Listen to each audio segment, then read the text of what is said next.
Hello everyone, welcome back. Today we will continue with the second part of the chapter respiration in organisms. In the previous part we had learned about cellular respiration and the different kinds of respiration, namely aerobic and anaerobic respiration. In this part we will start learning about breathing and the mechanism of breathing and so on so forth.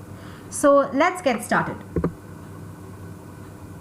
Like I mentioned, we will start with something that is called breathing.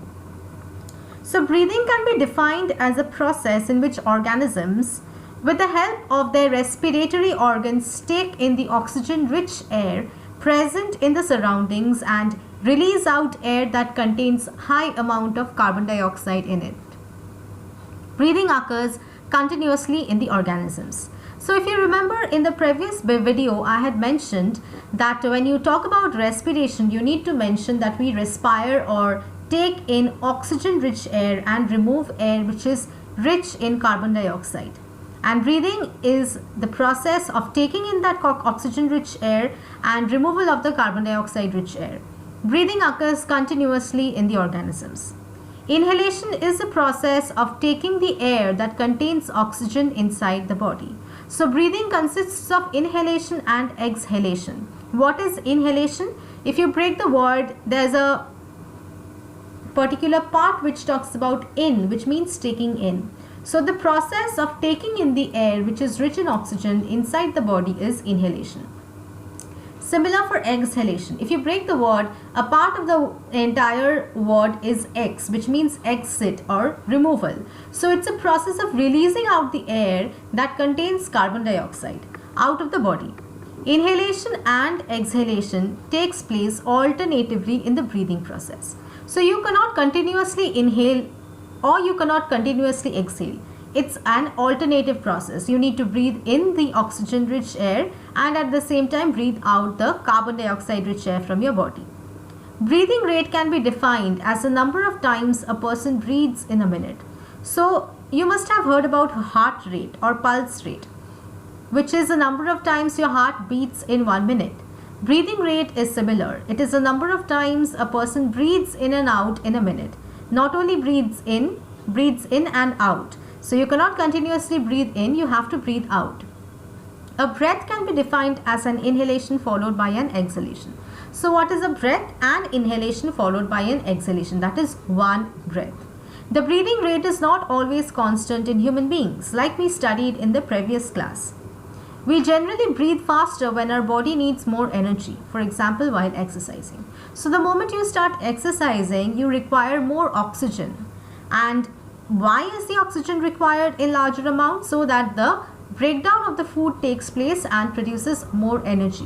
While exercising, you need more energy and more oxygen. An average adult human being breathes 15 to 18 times in a minute. While exercising, the rate can change up to 25 times a minute. And if you see in your book, there's a small blue box which mentions something known as the tidal volume. What is the tidal volume? It is the amount of air that moves in or out of the lungs with each respiratory cycle. Respiratory cycle is one breathing cycle, meaning one inhalation and one exhalation. So the amount of air that you can inhale normally is your lungs tidal volume. That is the amount of air that your lung can take in one cycle. Its value is approximately 500 milliliters in humans. Next, we will learn about breathing versus cellular respiration. How are they different? If you remember in the first part of your chapter, breathing is more of an external process. It's a process of external respiration. The taking in of oxygen-rich air and the removal of carbon dioxide-rich air from the environment and to the environment respectively is called breathing. But cellular respiration takes place in the cells. What happens? The food is broken down in the presence of oxygen to produce energy. That is cellular respiration. See, it's given with the help of a diagram. Breathing is demonstrated as the person breathes in oxygen-rich air and breathes out carbon dioxide-rich air. The air reaches the lungs. The blue arrow signifies the oxygen-rich air. It reaches the lungs. Intake takes place, exchange takes place, and carbon dioxide-rich air is removed from their body. But in case of cellular respiration, what happens is Glucose and oxygen react to form carbon dioxide, water and energy. So this is your individual cell and there are mitochondria present inside the cell. So what is happening inside the cell? The oxygen is reacting, breaking down the glucose and forming water vapor, carbon dioxide and energy. So water vapor is utilized by the cell, carbon dioxide is removed by the cell and the energy is utilized by your body. There's a very important question out here. Why do we feel hungry after doing a physical activity like walking or running? So when we do a physical activity, the food that is present in our body is converted into energy.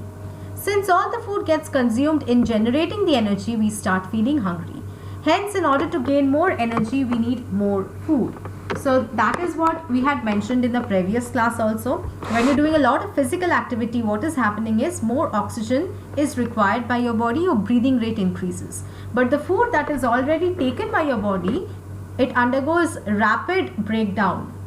And that is why you start feeling more hungry pretty soon.